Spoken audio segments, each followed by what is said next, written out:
पूरी जुमलेबाजी हुई, लफ्ज़बाजी हुई और क्या आंदोलन जीवी। आंदोलन एक बहुत पवित्र शब्द है, ये संघी नहीं समझ पाए। दंगा जीवी, जुमला जीवी आज पार्लियामेंट के अंदर बैठ चुके हैं। ये दाढ़ियाँ, ये आपकी तिलकधारियाँ नहीं चलती। हमारे आंगन में ये फर्जी वादियाँ नहीं चलती। जब से ये संघी आया ना, जिनका आज़ादी से लेकर आंदोलन से लेकर कोई कुर्बानी बलिदान नहीं है, वो हमें देशभक्ति समझाएंगे। माफ़ी चाहूँगी, 2 कौड़ी के लोग हैं, दंगा जीवी है ये। इनको इनकी औकात, इनकी हैसियत जो है आने वाले 3 सालों में दिखा देगा। आपने जो शुरुआत की है, मैं आप सब लोगों का धन्यवाद करना चाहूँगी कि आप लोग ये जो आवाज़ें बड़े चैनल राष्ट्रीय स्तर पर नहीं दिखा रहे हैं, आप ही की वजह से आज अंतर्राष्ट्रीय स्तर पर वो आवाज़ पहुंची और यूएन तक को ट्वीट करके देश की सरकार को ये कहना पड़ा है कि ये इस देश के लोकतांत्रिक और संवैधानिक अधिकार हैं, उनका हनन नहीं होना चाहिए। ये लोकतंत्र इन्हें आवाज़ उठाने की इजाज़त देता है। टंकीबाज कोई नहीं हो सकता है। इतना बड़ा ड्रामा, मुझे लगता है गलती से वो राजनीति में आ गए। उन्हें तो अपनी एक महिला मंत्री के साथ थोड़ा एक्टिंग की प्रैक्टिस करके बॉलीवुड चला जाना चाहिए था। दोनों के पास कोई काम नहीं है एक्टिंग करने के अलावा।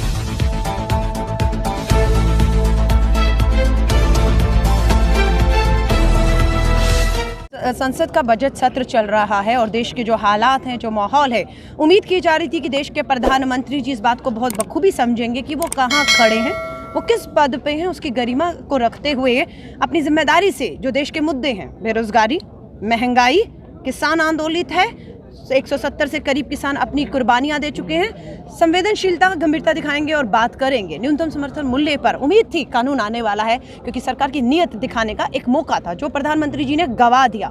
पूरी जुमलेबाजी हुई, लफ्ज़बाजी हुई और क्या आंदोलन जीवी। आंदोलन एक बहुत पवित्र शब्द है, ये संघी नहीं समझ पाएंगे। ये 135 साल की कांग्रेस जो आज़ादी के आंदोलन से इस देश को यहाँ तक लाई है, वो समझ सकती है। और ये अपमान था उनका जो देश की स्वतंत्रता पूरे आंदोलन में थे, उनकी कुर्बानियों का। प्रधानमंत्री जी ने उस शब्द का अपमान किया है। आज हम कहेंगे दंगा जीवी, जुमला जीवी आज पार्लियामेंट के अंदर बैठ चुके हैं। वो देश की इन समस्याओं के बारे में बिल्कुल भी जो है बात करने की बजाय उन्होंने जुमले गढ़े। उनका जो भाषा, उनकी जो बॉडी लैंग्वेज थी, शर्मसार किया। और उन्होंने FDI की फुल फॉर्म वो बता रहे हैं जिन्होंने हमारी LIC को बेच दिया। 40% उसमें शेयर था विदेश फॉरेन इन्वेस्टमेंट का, उसको 74% आपने कर दिया और आप FDI की परिभाषा हमें बता रहे हैं। तो मुझे लगता है ये आंदोलन से जुड़े हुए लोगों का जो आज़ादी से आज तक कर रहे हैं, उनका अपमान करने की कोशिश की। लेकिन आज सारे देश का एक जुआ अपने आप को आंदोलन जीवी घोषित कर रहा है और आंदोलन की एक परिभाषा ये देश की रीढ़ की हड्डी है। इस देश का जिसने भी नमक खाया, वो जब जब सोचेगा इस देश के कौन से मुद्दों पर उन्हें बोलना है, वो बोलेगा। आप उसे कहेंगे ये हर मुद्दे पे कूद जाते हैं, तो बिल्कुल देश से अगर हम जुड़े हैं तो देश की मिट्टी और देश के मुद्दे हम उठाते रहेंगे। लेकिन प्रधानमंत्री जी ने कल निराश किया है पूरे देश को। मैं कहूँ एक बार प्रधानमंत्री मोदी ने अभी कहा है कि विपक्ष जो है आंदोलन के मुद्दे को उठा रहा है, लेकिन बदलाव भी जरूरी है, ये नहीं बता रहा है। कैसा बदलाव? सत्ता का बदलाव ना, वो तो अहंकार दिख रहा है। सत्ता के दम पर, बहुमत के दम पर साजिशें करके, षड्यंत्र रच के एक आंदोलन को कुचलने की कोशिश है। अन्नदाता का अपमान बार बार आपने किया। उस अन्नदाता को आपने नक्सली, आतंकी, खालिस्तानी बताया, लेकिन पार्लियामेंट में कल सभी लोगों को आपने परजीवी बता दिया। जो आपके खिलाफ खड़ा होगा वो परजीवी हो गया। तो मुझे लगता है प्रधानमंत्री जी को अपने इन शब्दों को पार्लियामेंट के अंदर जो दर्ज हुए हैं उसे वहां से हटाकर माफ़ी मांगनी चाहिए देश से, क्योंकि ये अपमान है इस देश के आज़ादी से निकाल कर आज तक जो आंदोलन करके देश के मुद्दे उठा रहे हैं। सिर्फ अपनी नाकामियों को छुपाने के कारण प्रधानमंत्री जी इस तरह के जुमले हर बार गढ़ते हैं। सबको पता है कोई नया शब्द लाएंगे और उसके इर्द गिर्द सारी चर्चा जो आकर वो केंद्रित हो जाती है और जो मुद्दे हैं वो गौण दिखते हैं हमें कहीं ना कहीं। पर मुझे लगता है आज आप देख रहे हैं भारतीय राष्ट्रीय युवा कांग्रेस के बैनर के नीचे राहुल गांधी जी के आह्वान में हमारे नेता राहुल गांधी जी ने सबको एक आह्वान किया है एक साइड चुनने के लिए। एक साइड पर देश के प्रधानमंत्री जी, उनके पूंजीपति मित्र और ये काले कानून है, दूसरी तरफ देश का किसान, अन्नदाता, मजदूर, युवा, बेरोजगार खड़ा हुआ है और ये तीनों काले कानूनों के खिलाफ। राहुल जी ने कहा एक साइड चुनिए। हमने अपनी साइड कौन सी है वो आज बता दी है। हमने अपनी साइड चुन ली है। संसद का घेराव करने पूरा भारतीय राष्ट्रीय युवा कांग्रेस का जो है, इनके राष्ट्रीय अध्यक्ष नेताजी सुभाष चंद्र बोस इसी युवा कांग्रेस के राष्ट्रीय अध्यक्ष रहे, आंदोलन जीवी रहे। वो उनसे प्रेरणा लेकर भगत सिंह, मैं देख रही थी पंजाब से जो हमारे युवा आए अपनी मूंछों पर ताव दे रहे थे, तो जब वो ऐसा कर रहे थे ना, वो कहीं ना कहीं भगत सिंह को अपने बीच में उसको वापस उस जो क्रांति उन्होंने शुरू की थी उसके लिए। तो मैं देश के प्रधानमंत्री जी से कहूँगी हम गांधीवादी हैं, गांधीवादी तौर तरीकों से सत्य और अहिंसा पे चल के अपनी मांगों को मनवाना चाहते हैं। अगर आप षड्यंत्र करेंगे, बदनाम करेंगे, तो ये जो युवा है ना, वो भगत सिंह के रास्ते पे भी चलने से उसे कोई रोक नहीं पाएगा। तो संसद का घेराव किया है, बड़ी बात नहीं है। भगत सिंह जो है उसका जो चैप्टर है वो दोहरा दिया जाए। मैम जिस तरह से जो प्रधानमंत्री पद पर इस तरह की जो भाषा बोली जा रही है, तो क्या लग रहा है संवैधानिक पद की गरिमा बची है? नहीं, कहाँ बची है? आप देखिए ना, प्रधानमंत्री जी ने कैसे भाषण दिया, शब्द सुनिए उनके, जिस तरह का ड्रामेबाजी, नाटकबाजी करते हैं उन्होंने। सही, हमारे एक राष्ट्रीय प्रवक्ता ने लिखा है, ये दाढ़ियाँ, ये आपकी तिलकधारियाँ नहीं चलती। हमारे आंगन में ये फर्जी वादियाँ नहीं चलती, ये फर्जी वाड़ा नहीं चलेगा, ये षड्यंत्रकारियाँ नहीं चलेंगी। 200 से अधिक किसानों की शहादत हो उनको फर्क नहीं पड़ेगा। ये दंगावादी हैं, उनको क्या फर्क पड़ता है कि देश का अन्नदाता दम तोड़े या सरहद पे खड़ा हमारा जवान दम तोड़ रहा है। जय जवान जय किसान का नारा हमारे ही आज़ादी से निकले आंदोलन के लाल बहादुर शास्त्री जी ने दिया था। आज ये सरकार जवान वर्सेस किसान कर रही है, उन्हें आपस में एक दूसरे के खिलाफ कर रही है। कभी पंजाब को हरियाणा के खिलाफ करती है, कभी जवान को जो है किसान के खिलाफ खड़ा कर दिया, और कभी हिंदू को मुस्लिम के खिलाफ खड़ा कर दिया।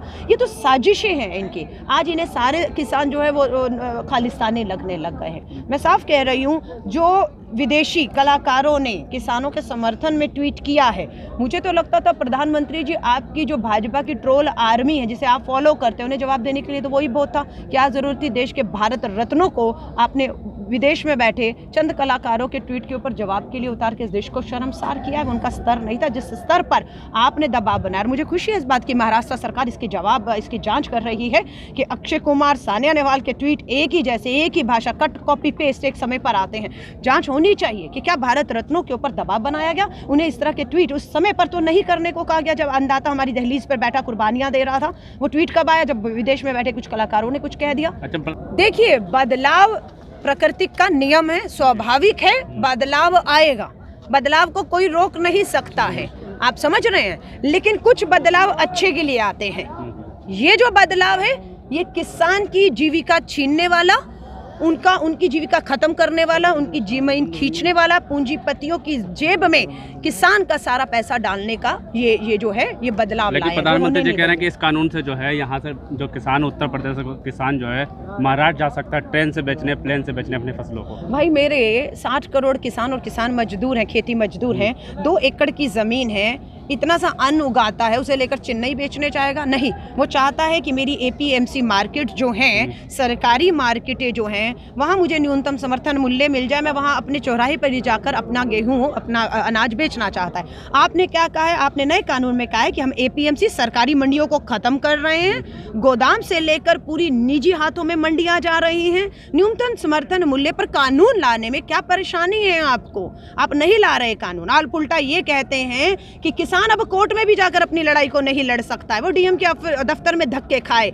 इन पूंजीपतियों के बड़े बड़े वकीलों के सामने डीएम के यहाँ धक्के खाएगा। न्यूनतम समर्थन मूल्य तो डीएम से दिलवा दीजिए। वो तो कह रहे हैं कि जिस तरह से महाराष्ट्र सरकार ने जो लगाया है उसी तरफ से बीजेपी की तरफ से जब दबाव आ रहा है कि अब ये देशभक्ति पे भी सवाल उठने लगे। देखिए, जब से ये संघी आया ना, जिनका आज़ादी से लेकर आंदोलन से लेकर कोई कुर्बानी बलिदान नहीं है, वो हमें देशभक्ति समझाएंगे। माफ़ी चाहूँगी, 2 कौड़ी के लोग हैं, दंगा जीवी है ये। इनको इनकी औकात, इनकी हैसियत जो है आने वाले 3 सालों में दिखा देगा, देश दिखा देगा। ये बकवासबाजी बंद करें, कम से कम कांग्रेसियों को मत बताएं। 135 साल पुरानी पार्टी जो आज़ादी के आंदोलन से कुर्बानी शहादतें देकर हमारी नींव उस पर रखी हुई है। आप लोगों पर लगातार इल्जाम लगाया जा रहा है, प्रधानमंत्री कह रहे हैं कि आप लोग भड़का रहे हैं किसानों को। भाई, मेरे को ये बताओ, क्या आसान है देश के अन्नदाता जो अन्न उगाता है धरती का सीना चीर कर, वो 60 करोड़ किसानों को गुमराह करना? कोई बच्चा है उंगली पकड़ी और चला दी और मेरे कहने पर वो चल रहा है, उसकी अपनी अकल, अपनी समझ नहीं है। वो मेरे कहने पर अपना घर बार छोड़ के सर्दी में, ठंड में अपनी कुर्बानियां दे रहा है। परसों भी जिनके हरियाणा के 50 साल के किसान ने अपना फांसी लगा दिया।